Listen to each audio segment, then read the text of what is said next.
В 70-х и 80-х годах на трассах мотокросса доминировали европейские производители, а японская четверка только начинала втягиваться в борьбу.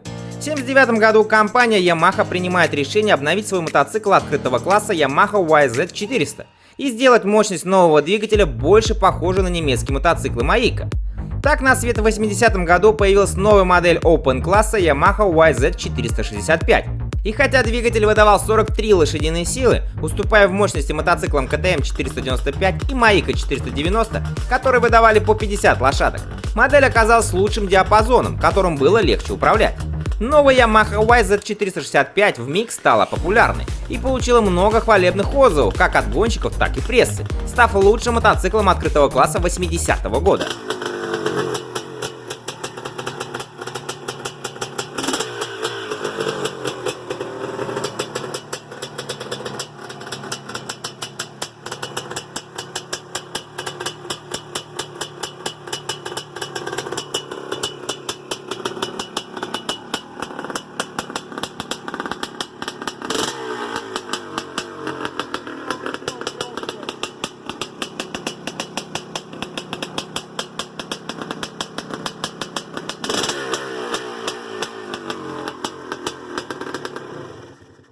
Yamaha YZ465 получила моноподвеску Monocross третьего поколения, которая была сделана на основе проектов бельгийского инженера Люсьена Тилькенса и впервые представлена в 1974 году на заводских репликах YZ250 и YZ360.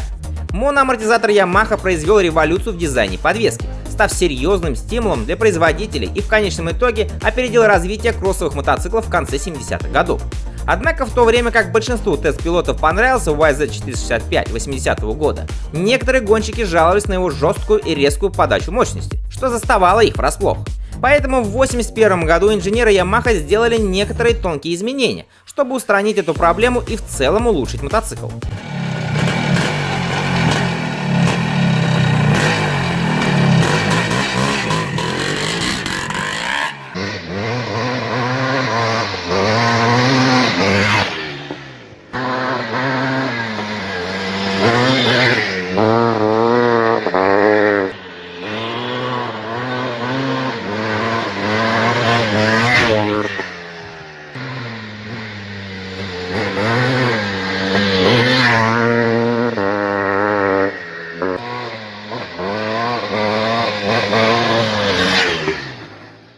На модели Yamaha YZ465 1981 года японцы пересмотрели карбюратор, сменили выхлопную систему и перепрограммировали зажигание. Результатом всей этой работы была более приятная подача мощности, но мотоцикл стал немного медленнее.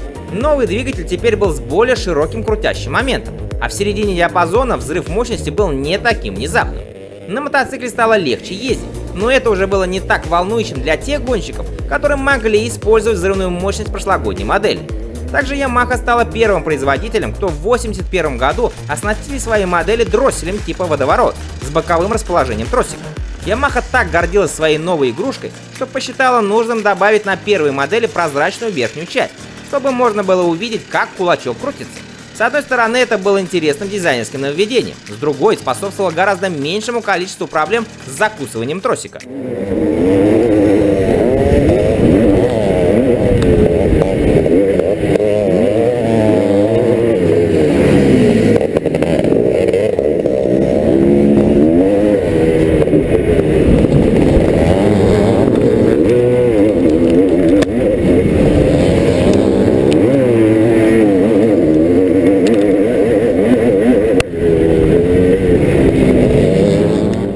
Что касается подвески, то тут одним из основных усовершенствований был переход на новую 43-мм переднюю вилку Каяба на 3 мм больше диаметра. Это дало ощутимое улучшение и точность в управлении. Но в общем рейтинге она все же проигрывала вилке, которая стояла на модели 430 CR от Husqvarna. Стремясь идти в ногу с конкурентами, Yamaha сделала несколько дополнительных улучшений и в задней подвеске, которая получила огромный масляный резервуар де Карбон, названный по имени французского изобретателя гидравлического амортизатора Кристиана де Карбона.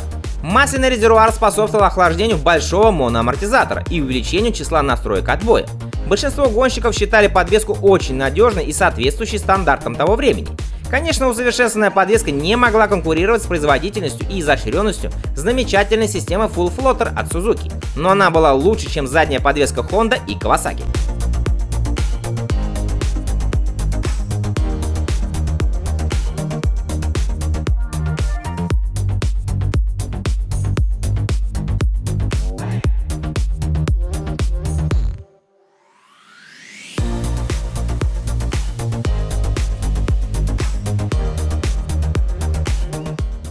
Модель Yamaha YZ465 1981 года по-прежнему занимает особое место в сердцах многих гонщиков прошлого. Это был действительно лучший мотоцикл в линейке Yamaha для открытого класса за всю историю.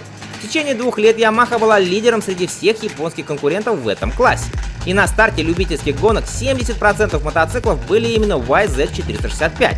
Они были быстрыми, надежными, хорошо сбалансированными и менее дорогими, чем лучшие европейские модели. А комбинация головокружительной мощности, хорошей управляемости и надежности сделали его самым популярным мотоциклом на гоночных треках по всей Америке на протяжении последующих 30 лет. Однако в 1981 году для Yamaha реальной проблемой стало усиление конкуренции в открытом классе. Ведь в тот год свои новые модели с более мощными двигателями представили Husqvarna, Maika и KTM. Поэтому в погоне за европейцами уже в 1982 году Yamaha выпустит на смену YZ465 новую модель YZ490, которая, увы, на фоне конкурентов уже не будет такой популярной.